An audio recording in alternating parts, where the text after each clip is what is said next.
So I didn't have a trucker's hat, but I felt like a cowboy hat was fitting. For this occasion at least. I have a trucker hat. You do? Yeah. What's up guys, it's your favorite twins, and today we are sitting down to discuss Post Malone's new album, F-1 Trillion. We're going to the country, y'all. We've been there. We've been there with Cowboy Carter. We have been there. Okay, but now it's time to go on the other side. Of the hill. Of the hill. Yes. Okay, in our F-1 Trillion. Okay. Post Malone has finally put out a country album. Something that he said he wanted to do before he was 30. One, Post, congrats. That you finally got the chance to do so. Yes. We did take a moment to listen, a long moment, 57 minutes worth, but, okay, but we got through it, all right? If you guys, if you're new to the channel, country is not our go-to. But through you guys, we have become better versed in the genre. See, the thing is, it's not that I dislike country. Right. It's just that I don't make the conscious decision to look it up, press play, and jam. Yes, but I am familiar with a lot of country artists. That's true. All right, country is definitely a genre that has helped shape our culture. It is one of the oldest. Yes. Okay?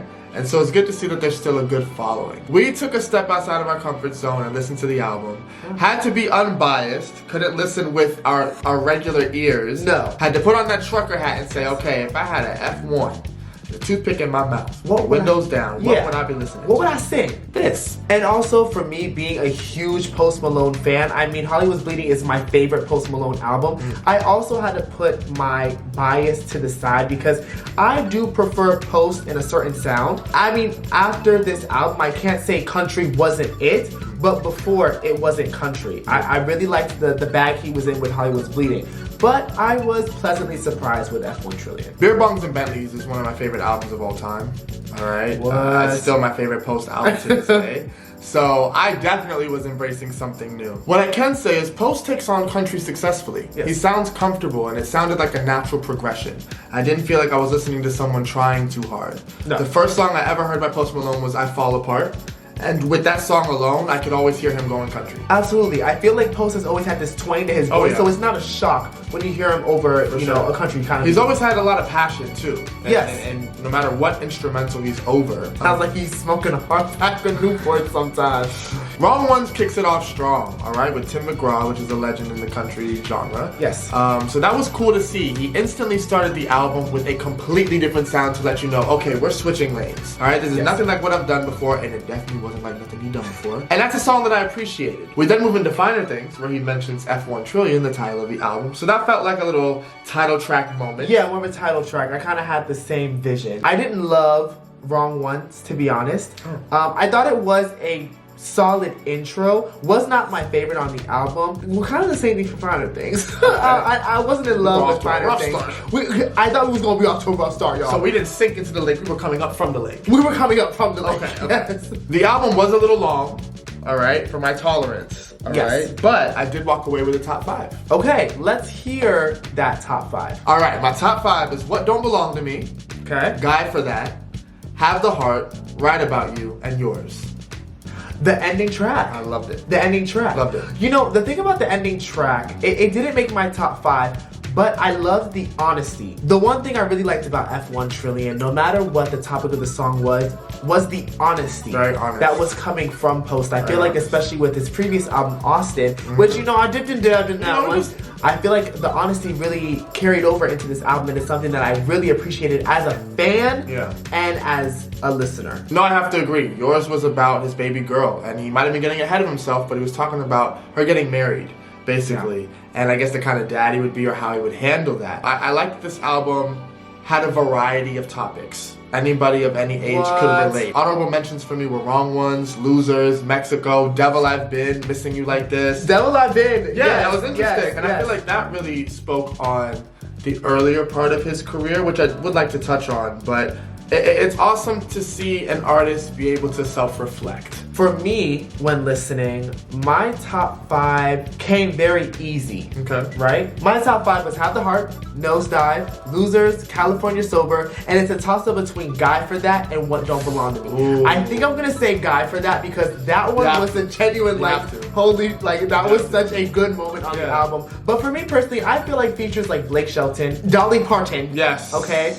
I feel like also Tim McGraw. Luke right? Combs? Luke Combs. I feel like there are certain artists that if you're going to make a country album, those are staples within country. Two of the features that I absolutely loved the most was Sierra Farrell and Lainey Wilson. I think those two, maybe besides Morgan and Dolly, and Losers, okay? Okay, yes. Blended the best with Post. Like, my mouth dropped with Nosedive.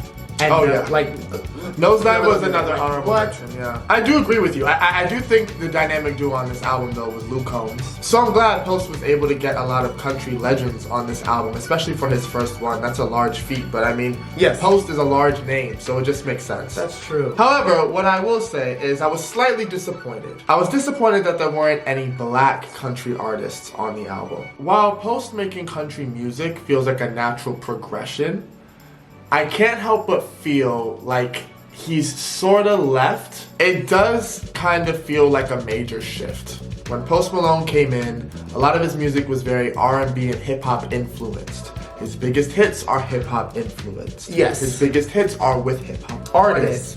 Yes. Black culture is something that he embraced when he first came in. Absolutely. And so to see this sort of shift, even though he's always wanted to make a country album, it was just kind of a disappointment not to see any involvement from black culture or black artists. I could have seen Shabuzi. I could have seen Kane Brown. Another track with Beyonce. Willie Jones. Brittany Spencer. Just like a lot of names that could have potentially been pushed to the forefront or just had some sort of involvement. Yes. And not to say that they need him or he needs them. I just think it would have been a nice moment, and it would have been a nice ode and opportunity to, you know, give us some names that we don't already know. So I can't help but feel a little slighted by that. I think Post is grateful for the beginning of his career. Yes. But I just hope it isn't forgotten, because that is when that culture vulture conversation does come in. Yes. And I don't want to slap that on Post. With how you move, you have to be careful. It's true. I'm gonna say that was a huge disappointment for me as well. I feel like, especially after, you know, being on Beyonce's album and her being a black woman and then embracing, you know, more of the country genre, a genre which black people did create. A genre which black people did create. Just wanted to make that clear. That's what I said. It was disappointing, and again, you know, I am not quick to slap culture vulture on Post Malone. However, we've seen it happen in the past with a lot of white artists that are kind of praised for doing quote-unquote stereotypical black things or engulfed in black culture when it comes to music, and then all of a sudden they have this change. They come to God. They want to reinvent themselves. They want to reinvent themselves as if that was skin to shed, something to be ashamed of. Right. For black people, we cannot do that. It is our culture. It is not something that you take on and then throw away. No. And so I just want to make sure that that's not the case here. Of course, I don't think that was Post intentions, right? That's not what I'm saying. But it's just, what happens. I think moving forward, if Post is going to continue to create more country music, I want to see more inclusion. I would be appreciative of that. Yes. So, like we said, Post does country music very well. Yes. We did walk away with some top fives. My personal rating for this album was a 6. Oh. Right? If I was listening with my own ear, but when I put on that country hat, right, and get into the artist's mind, I think we've agreed that this album is an 8. Yes. I gave it an 8 as well. Both biased and unbiased, because this was very feature heavy and there were only about 3 solo Post songs. I think so. I just feel like overall for it sonically, it was an 8. I thoroughly enjoyed it. I think if you can walk away with any album and have a top 5, that's pretty good. I think that's pretty impressive. There was damn near 20 songs on this album. And there were more songs that we liked too, not just 5. Not just those. Those were just the 5 standouts for us. But overall, I think F-1 Trillion was a really solid body of work. We always encourage artists to create and create freely. So I hope that's something Post continues to do. Absolutely. But of course, we want to know what you guys thought about F-1 Trillion. Let us know, and let us know your top 5 down below in the comments. If you enjoyed watching this review, remember to like, comment, and subscribe. Turn on your post notifications, that way you know when we upload, and we'll catch you guys on the next one.